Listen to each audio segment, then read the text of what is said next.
Assalamu alaikum and good afternoon. Hope everybody is doing well. Yeah. After completing our phase 2 in Imal and when EG was formed, Nasser was very generous to trust and hand over the EHS division to me. And one of the key people over there was Ronald and of course Elizabeth and other safety people. I remember when I joined them, I said, please guide me, help me, because I do not even know how to spell EHS. And it was correct, because we have to be humble to learn from those who've been doing the job for many, many, many years. And Ronald and Elizabeth guided me, so it was a very interesting relationship that they are reporting to me, but they are also mentoring me at the same time. And to all the leaders in EGA, please keep that door open for learning. Don't think you are the expert. These guys are the experts.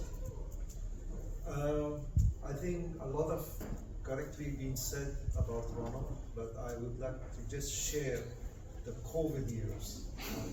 During the COVID, it was a difficult time. A lot of our people on a daily basis, and sometimes up to 60, 70 people per day were getting diagnosed, and we had to remove them from our operation, from our support team, but particularly from safety, it was already a very small team. We lost a lot of people, I mean, in terms of not available to come to work.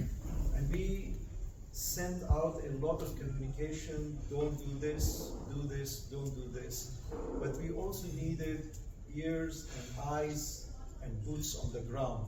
And Dr. Ronald will personally go to the washrooms, to the toilets, to everywhere, to see all basic facilities were there or not. And we would receive daily compliance reports of how it was done. It's so easy to say that now, but at that time when you have a very dangerous virus out there and people being brave and going out there and checking it personally, I don't know in safety how much injuries, doctor, you have saved, but during COVID, I think you did an amazing job and you saved many, many people from illness or worse. So thank you very much. And as already been said, this is not a farewell, but see you soon. Thank you.